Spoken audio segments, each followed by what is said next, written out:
Halo, kali ini gue bakal menceritakan sebuah kisah cinta. Kisah cinta yang nggak berbunga-bunga, nggak indah juga, melainkan kisah cinta segitiga yang mengerikan, penuh plot twist dan berdarah-darah. Bahkan, kepolisian Amerika mengatakan bahwa kasus ini adalah kasus yang paling aneh dan paling plot twist yang pernah mereka tangani. Kita akan berkenalan dengan Dave Krupa. Dave Krupa adalah seorang pria yang mendapat stok atau diuntit sama mantannya selama 3 tahun. Dan selama 3 tahun itu, dia di-spam oleh mantan kekasihnya melalui email dan melalui SMS. Mungkin biasa banget ya, sumpah. Kayak teman-teman di sekitar kita atau kita sendiri pun pernah mengalami hal kayak gitu. Cuman, ini beda level, bro. Dave Krupa mendapatkan spam sebanyak 15.000 email dan 50.000 SMS yang berisikan teror.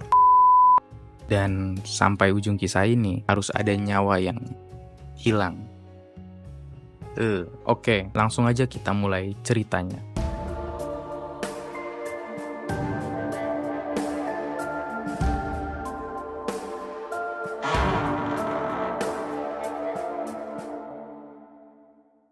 Jadi Dave Krupa ini pernah menikah sama Amy, namun bercerai. Setelah bercerai, ia akhirnya memutuskan untuk mencari kekasih baru dengan melalui dating apps lah salah satunya. Match, ketemuan, ngobrol, gak cocok, cari lagi, match lagi, ketemuan, gak cocok. Ya kayak gitu-gitulah polanya. Seperti jomblo pada umumnya. Kalian mungkin lebih paham.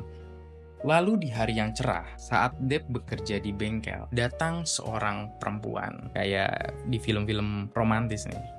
Adegan slow-mo muncul, keluar seorang perempuan dari mobil, mata mereka bertemu dan Dave merasakan getaran cinta di situ. Tapi sayangnya lewat gitu aja karena Dave nggak berani juga kenalan di tempat kerja. Setelah pertemuannya dengan Carrie, Dave tuh kepikiran terus sama Carrie. Kayak bocah SMA baru jatuh cinta lah ya. Tapi karena Dave tidak ada keberanian dan memang momennya pada saat itu dia lagi kerja juga ya. Ya udah, Carrie lewat itu aja dari gapaian Dave. Kemudian Dave menjalani hidupnya seperti biasa ya, main dating apps dan ternyata adegan FTV ini masih berlanjut loh. Ternyata Dave bertemu dengan Carrie atau bertemu profilnya Carrie di aplikasi dating apps tersebut. Jodoh emang gak kemana ya. Di dating apps tersebut, Dave mulai ngobrol dengan Carrie dan mulai ngajak ketemuan nih sama Carrie. Dan pas ketemuan, ternyata mereka tuh cocok. Tapi karena Dave baru aja cerai, dia ngerasa kayaknya mendingan hubungannya sama Carrie tuh jangan terlalu serius deh, agak santai dulu aja. Gak usah muluk-muluk langsung ke atau fokus ke jenjang pernikahan. Kebetulan Carrie pun berpikiran hal yang sama dan akhirnya mereka berpacaran dengan casual. Nah, karena apartemennya Dave atau rumahnya Dave itu dekat dengan tempat kerjanya Carrie, jadi sesekali Carrie tuh menginap agar lebih gampang kerja. Di momen ini Dave makin merasa cocok sama Carrie dan akhirnya dia memutuskan untuk ngomong ke Carrie kayak, gimana kalau kamu pindah aja tinggal bareng sama aku. Namun pada momen itu Carrie tuh bilang kalau aku kayaknya masih pengen hubungan kita tuh casual aja, nggak usah terlalu serius. Ya udah, Dave ngomong, ya wes lah, kurang lebih kayak gitulah ya. Walaupun tawaran Dave ditolak, tapi hubungan mereka tetap harmonis. Dan bahkan pada bulan November tuh lagi makin hangat-hangatnya nih hubungan. Karena mereka makin sering menghabiskan malam bersama. Terus anehnya, pada tanggal 13 November, saat itu ya Dave seperti biasa pamit ke Carrie, pergi ke bengkel, lalu tok ngebengkel tuh, tiba-tiba ada pesan atau notif ya itu dari Carrie. Diisi pesan itu Carrie berkata, ya udah kita tinggal bareng aja secara resmi. Di sini jujur Dave tuh bingung gitu karena bukannya Carrie ya yang pengen hubungan nih casual ya tadinya ya, kok kenapa tiba-tiba berubah gitu. Nah sekarang giliran Dave yang nolak ajakan Carrie, tapi dia tolak dengan sopan. Kalau dilihat kayak dua bocah abg labil deh, tarik ulur gitu mainnya. Nah yang gilanya nih, ketika Carrie ditolak, dia membalas pesan si Dave ini secara barbar coy. Kurang lebih isinya, aku gak mau ketemu kamu lagi, sana pergi, aku benci sama kamu, aku bahkan udah pacaran sama orang lain. Dave kaget dong lihat responnya Carrie, ini kayak cegil banget gitu. Mendapati pesan itu, Dev bener-bener bingung. Jadi pas udah mulai jam makan siang, dia langsung meluncur pulang ke rumahnya untuk ngecek keadaan Carrie dan mungkin bisa diobrolin secara enak gitu kalau secara langsung. Tapi pas dia udah nyampe ke rumahnya, ternyata Carrie tuh udah nggak ada gitu. Bahkan tasnya, sikat giginya nih udah nggak ada juga. Berarti nih menunjukkan bahwa Carrie ini udah bener-bener minggat bro. Karena sikat giginya aja tuh yang harusnya nggak usah dibawa-bawa tuh udah nggak ada di kamar mandi. Di sini nih Dev tuh nggak cuman bingung, dia juga pasti sedih gitu karena kok putusnya berasa sepihak banget gitu dan Dev tidak mendapatkan penjelasan yang jelas gitu. Berasa nggak ada harganya si Dev tuh. Ya mulai lagi deh dari nol si Dev ini. Beberapa hari setelah Dev ditinggalin Carrie, Dev mendapatkan email dan SMS juga lagi tuh dari Carrie. Dan isinya tuh ya sumpah serapah, kebun binatang, ancaman pokoknya keluar tuh semua. Dan jumlah pesan dan emailnya tuh banyak banget. Bertepatan dengan kejadian ini, Nancy, ibunya Carrie, kayak ngerasa Carrie ini ada yang berubah gitu. Tiba-tiba dia pindah ke Kansas, nggak pamitan secara langsung sama ibunya. Dan alasan pindahnya tuh karena dia mendapatkan kerjaan yang gajinya tuh gede. Tapi masalahnya nggak pamit secara langsung dulu gitu ke emaknya. Terus kalau diajak telepon kayak ada baik gitu alasannya jadi nggak bisa gitu. Dan 3 harian nih pernah si Nancy ini nggak bisa menghubungi Carrie. Akhirnya Nancy memutuskan untuk melaporkan kejadian ini ke polisi. Dev dengan sekelumit kecegilan Carrie, akhirnya dia berusaha move on. Akhirnya dia berpacaran lah dengan Sana Gollier atau biasa dipanggil Liz. Liz ini sebetulnya bukan orang baru ya. Jadi setelah Dev bercerai sama istrinya dan dia melakukan masa transisi mencari kekasih itu, dia udah kenal juga sama Liz. Bahkan sebelum mengenal Carrie. Dan saat Dev masih baru-baru pacaran dengan Carrie, Liz sebetulnya udah pernah berpapasan juga dengan si Carrie ini saat Liz mau mengambil barang-barang yang masih tertinggal di rumah Dev. Intinya Dev dan Liz berpacaran dan ingin membangun hubungan romansa yang indah lah pokoknya. Tapi takdir berkata lain. Waktu Dev dan Liz lagi asik berpacaran, tiba-tiba Liz mendapatkan sebuah notif pesan yang ternyata berasal dari Carrie. Sekarang Liz pun diancam oleh Carrie. Kurang lebih isi pesannya seperti ini. Aku akan bertindak lebih lanjut kalau kamu masih terus mengganggu Dev. Kurang lebih kayak gitu. Sekarang malah dua-duanya ya yang diincar. Dev dan Liz bener-bener tuh dapet teror terus dari si Carrie ini melalui email dan pesan SMS. Karena Dev udah ngerasa ini tuh udah ganggu banget dan udah nggak bener lah gitu. Akhirnya dengan berat hati Dev memutuskan untuk melaporkan Carrie ini ke kepolisian Omaha. Ini berat banget cuy, karena kan Carrie ini udah pernah menjadi seseorang yang berharga bagi Dev, tapi karena memang udah ngeganggu banget ya mau nggak mau Dev harus melaporkan ini ke kepolisian. Akhirnya kasus ini ditangani oleh detektif Chris LeGros dan detektif ini memeriksa semua pesan atau email yang masuk ke Dev dan Liz. Detektif ini periksa-periksa dan kesimpulan awal yang bisa detektif ini berikan adalah menyatakan bahwa seperti kasus penguntitan dari mantan pacar yang cemburu. Tapi di kasus ini nih ada kejanggalan. Kejanggalannya adalah level kecemburuannya tuh terlalu tinggi coy. Terlalu niat gitu. Karena setelah diselidiki, masa nomornya aja yang dipakai Carrie ini bisa sampai 40 nomor berbeda. Terus sekarang Dev mendapatkan 125 email dalam sehari yang berisikan teror dengan alamat email yang berbeda-beda pula. Terus makin gila lagi, Carrie ini seolah-olah tahu apa yang sedang dilakukan Dev. Sampai dia tahu juga nama-nama pelanggan yang ke bengkel Dev. Maka dari itu si detektif ini merasa kalau kasus ini adalah kasus yang paling aneh yang pernah dia tangani. Lalu pada suatu hari Dev mendapatkan foto. Yang foto ini nih bikin Dev bener-bener panik banget. Karena foto itu diambil oleh Carrie di dalam rumahnya Liz, pacarnya Dev. Anjir, berarti nih Carrie udah bener-bener berani nyelinap ke dalam rumah orang lain nih. Bahaya banget sih ini. Mendapatkan pesan itu, langsung dong Dave buru-buru pergi ke rumah Liz. Pas sampai di rumah Liz ternyata nggak ada Carrie. Yang ada tuh goresan-goresan di mobilnya Liz. Carrie berarti udah bener-bener kacau sih, udah mulai ngerusak-ngerusak barangnya Liz. Ini parah sih, Liz udah mendapatkan teror di wilayah yang seharusnya menjadi tempat paling amannya Liz, yaitu rumah. Tapi sekarang udah nggak aman. Bahkan pernah kejadian juga di rumahnya Dave, Carrie menyelinap masuk juga dan ia menyayat-nyayat baju milik Liz dan menuliskan sebuah surat. Bagi Carrie nih, Liz adalah yang merusak hubungan antara Carrie dan Dave.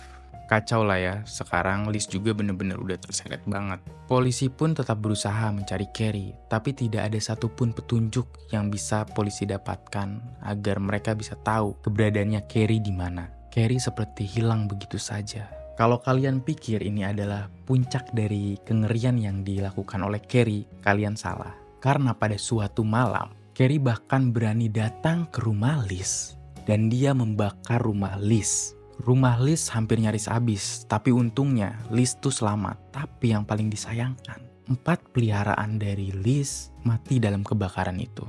Polisi memastikan bahwa kebakaran ini adalah kebakaran yang disengaja. Dengan akal sehatnya Liz, karena dia tahu lawan dia adalah orang gila, Liz memutuskan untuk mengakhiri hubungannya dengan Dave. Sementara itu, tentu Dave juga udah trauma banget sama kejadian ini. Dan Dave memutuskan untuk pindah dari kota tersebut ke kota lain dan memulai hidup baru. Dengan harapan Carrie tidak bisa menemukannya. Detektif akhirnya mengeluarkan surat penangkapan Carrie. Tapi masalahnya satu, dari tadi tuh, kita semua nggak tahu Carrie ada di mana. Setelah 2 tahun Carrie menghilang, tidak ada petunjuk apapun, akhirnya kepolisian memutuskan untuk menghentikan kasus ini.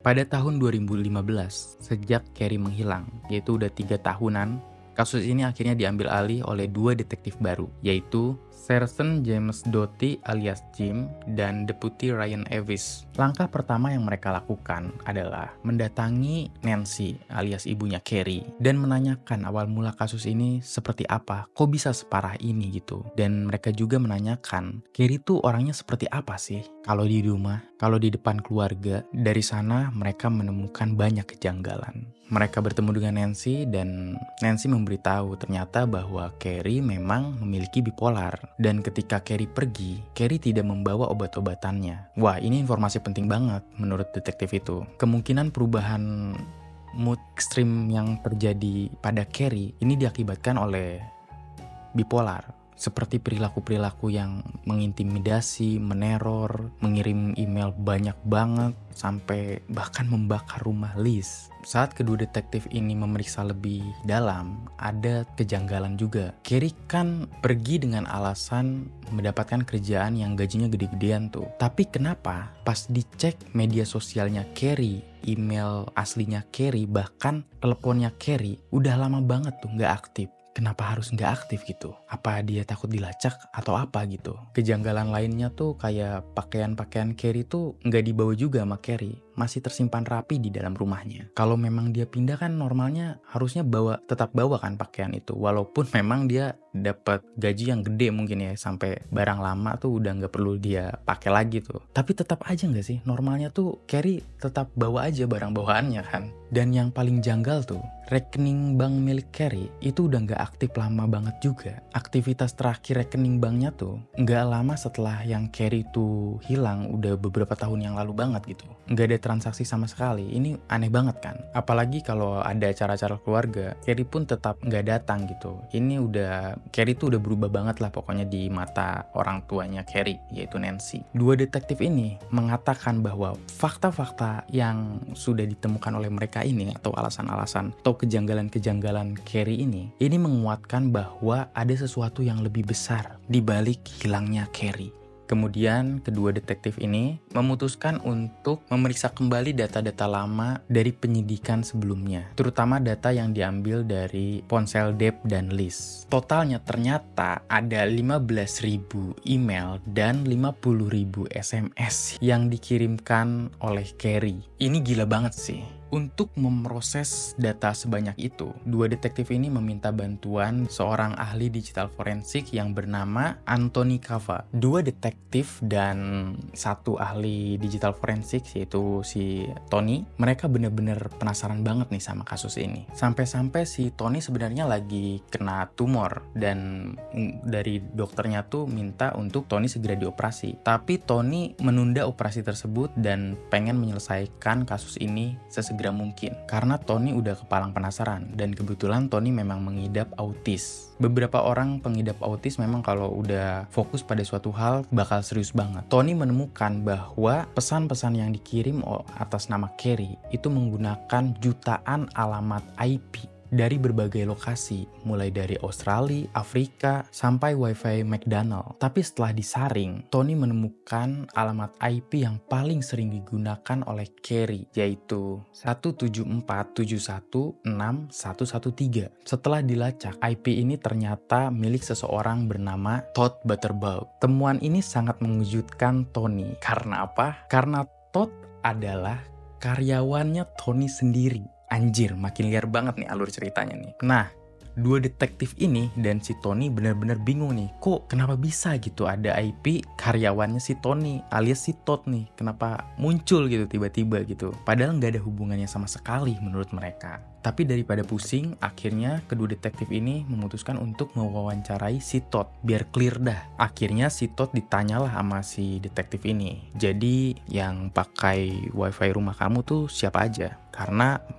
pelakunya beberapa kali loh pakai wifi rumah kamu.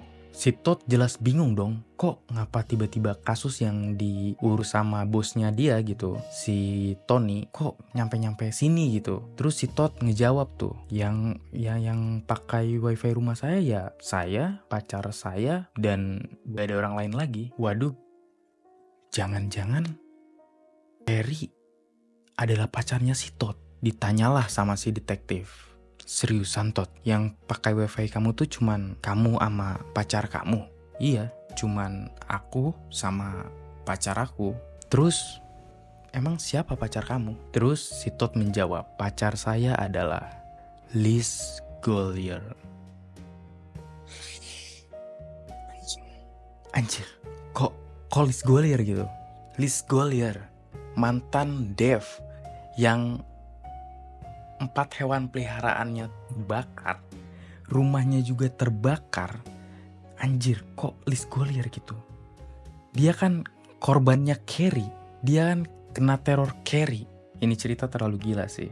Polisi pada saat itu sama seperti kita nih, nggak habis pikir gitu. Kok pelakunya bisa mengarah ke Liz Gollier gitu ternyata. Karena informasi ini, dua detektif ini melakukan pemeriksaan ulang terhadap Liz Gollier alias Liz ya, secara diam-diam tanpa sepengetahuan Liz. Polisi memeriksa kembali data-data yang pernah diperiksa terhadap ponselnya Liz pada tahun-tahun lalu alias 2013.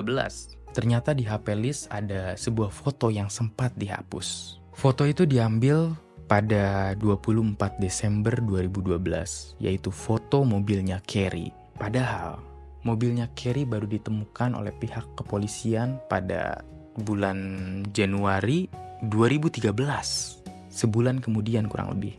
Berarti Liz sudah menemukan mobil Carrie terlebih dahulu daripada si Pak Polisi alias detektif. Atau dengan kata lain, Liz adalah pelakunya untuk menjawab semua kejanggalan yang sudah terjadi dari tadi kita cerita ya. Ketika mobil Carrie diperiksa, ternyata memang benar ada sidik jarinya Liz. Tapi pertanyaan besarnya adalah, lalu kemana Carrie? Pada momen ini, polisi nggak langsung ngebrangus atau nyikat si Liz ini. Polisi nggak mau gegabah. Mereka harus fix atau mendapatkan informasi paling penting yang tadi itu, di mana Carrie sebenarnya. Sehingga polisi atau detektif ini ingin bermain agak santai, tidak terlalu terburu-buru untuk bisa mengikuti alur permainan si Liz ini. Tapi tanpa membuat Liz merasa menjadi pelaku. Di tengah-tengah kebingungan polisi, tiba-tiba kepolisian mendapatkan telepon pada 5 Desember tahun 2015. Kepolisian mendapatkan telepon yang di luar nalar gitu. Jadi, mantan istrinya si Dev, yaitu Amy, mantan istrinya yang pertama itu loh yang awal-awal banget. Si Emi ini nelpon kalau dia tuh baru oleh seorang perempuan di Big Lake Park. Gak lama kemudian, telepon kepolisian berdering lagi. Dan ini adalah telepon dari seseorang perempuan yang berbeda. Tapi dia mengaku bahwa dia telah ditap di kakinya. Dan kalian tahu siapa penelpon tersebut? Dia adalah Liz Golyer. Anjir, ini apa-apaan dah? Ini bener-bener udah kayak film fiksi. Alurnya tuh udah terlalu bener-bener acak-acakan ya. Kayak karakter, alur, pelaku udah bener-bener terlalu acak-acakan. Berarti ini tandanya Liz mencoba membohongi kepolisian. Tapi polisi tetap mau mengikuti alur permainan Liz untuk mendapatkan informasi yang terpenting tadi, di mana Carrie. Tentu Liz dibawa ke rumah sakit karena emang beneran coy. Kakinya tuh mengalami luka tembak. Berarti dia sendiri yang menembak kakinya sendiri. Liz ini udah segila ini bro. Beberapa hari kemudian setelah Liz mulai mendingan kakinya, polisi baru nih melancarkan manuver-manuvernya. Tapi tetap detektif ini atau polisi ini mengikuti alur permainan yang dibuat oleh Liz agar mereka semua paham apa yang ada di kepala Liz dan di mana Carrie berada. Jadi polisi mulai nanya ke Liz melakukan wawancara. Awal-awal kayak nanya kayak gini, kemungkinan kenapa ya Emi menembak kamu? Liz jawab, kayaknya Emi gak suka sama aku. Polisi atau detektif terus mengikuti alur yang dibuat oleh Liz. Sampai akhirnya Liz mengatakan, Emi ini gak suka sama aku. Emi juga gak suka sama Carrie. Apa jangan-jangan Carrie hilang gara-gara Emi?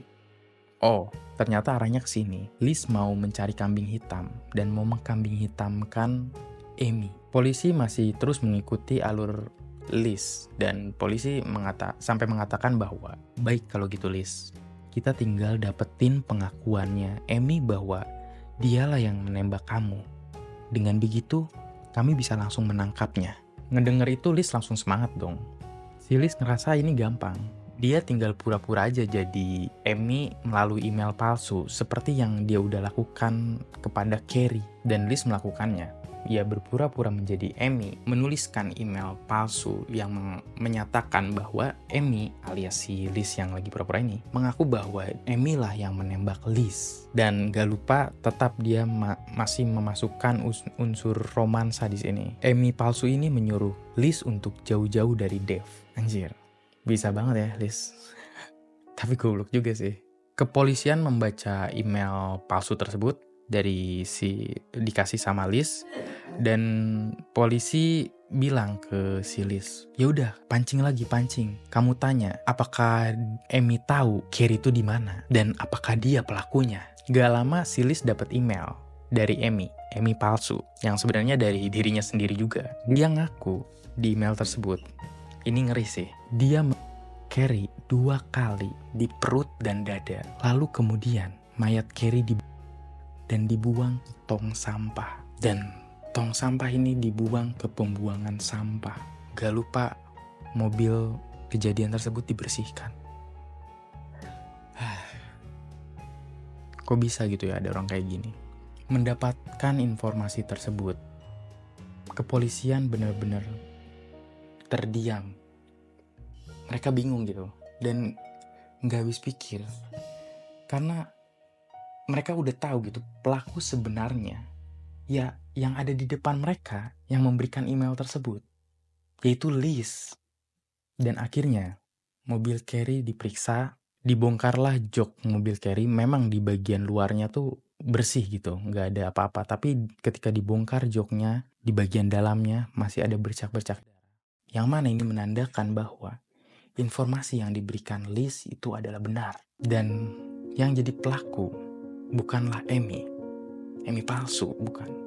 Melainkan Liz yang ada di depan para polisi ini yang memberikan informasi, yang sok-sokan jadi orang baik, yang pura-pura gak tahu apa-apa, yang dari awal cerita berpura-pura hanya menjadi korban dan ternyata dialah dalang semua ini.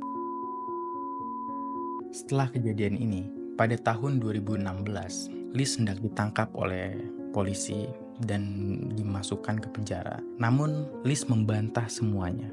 karena tidak ada bukti yang kuat yang bisa menyatakan bahwa Liz adalah pelakunya. Namun, pada tahun 2017, kepolisian menemukan bukti penting. Jadi dulu tuh Dev sempat meminjamkan tablet milik Dev ke Liz, dan setelah tablet itu diperiksa, lebih tepatnya memory cardnya diperiksa, ada ribuan foto yang sudah dihapus oleh Liz. Ketika diulik foto-foto yang sudah dihapus atau di recovery, ditemukan foto sebuah kaki manusia yang memiliki sebuah tulisan bertuliskan Cina yang memiliki arti ibu. Lalu foto tersebut diberikan kepada Nancy, emaknya si Carrie, dan dengan sangat sedih emaknya Carrie mengkonfirmasi bahwa memang betul itu kaki anaknya si Nancy, yaitu Carrie. Akhirnya kasus ini ditutup tuntas pada 15 Agustus 2017. Pengadilan menyatakan Liz Gollier atau Sana Gollier atau biasa kita panggil Liz bersalah atas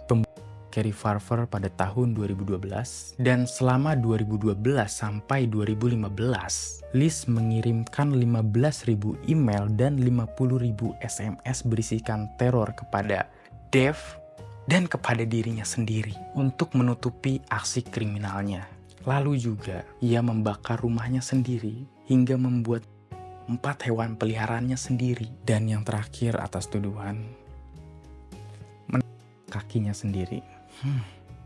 Atas semua kegilaan yang sudah dilakukan oleh Liz, dia dihukumi hukuman penjara seumur hidup tanpa pembebasan bersyarat. Dan yang paling menyedihkan, sampai detik ini jasad Carrie Farver masih belum ditemukan. Sedih banget. Dari cerita ini kita bisa melihat bahwa kisah nyata tuh bisa lebih gila gitu daripada cerita fiksi yang ada di film-film. Dan kita di kehidupan ini bisa aja gitu dikelilingi sama orang-orang gila. Sehingga kita harus tetap waspada dan bisa melihat tanda-tanda kejanggalan atau keanehan atau red flag dari orang-orang sekitar kita yang mungkin aja memiliki tanda-tanda keanehan, kayak mungkin emosionalnya yang tidak stabil, terlihat manipulatif, apalagi kalau dia sering mengancam. Kalau tanda-tanda ini terlihat jelas sih, mending menurut gue udah hindarin aja orang-orang kayak gitu. Tapi yang masalah tuh kalau mereka nggak menunjukkan tanda-tanda itu, tapi sebenarnya mereka tidak waras gitu. Itu sih yang bahaya. Ya semoga aja lah kita terhindar lah sama kejadian kayak gini ya. Dan kalau misalnya kita dapat pesan teror, kita harus tetap tenang. Dan nggak perlulah direspon, yang terpenting tuh di screenshot aja, terus ceritakan ke orang-orang terdekat kita, mungkin keluarga, teman, atau sahabat, siapapun yang terdekat bagi kita, tapi lebih baik keluarga sih menurut gue. Dan mungkin kalau udah levelnya parah bisa ke pihak berwenang dan nggak usah dipikirin sendiri gitu. Makanya lebih baik sama keluarga sih menurut gue. Kalau udah ada teror tuh udah menjadi pencegahan yang sangat baik menurut gue. Oke, sekian konten pertama gue. Boleh banget kalau ada yang punya cerita dan pengen diceritakan. Dan jangan lupa anjir, belum biasa banget anjir jadi YouTuber pemula nih.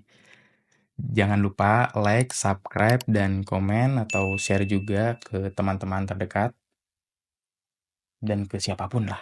Pokoknya di-share aja lah ya. Oke, dadah.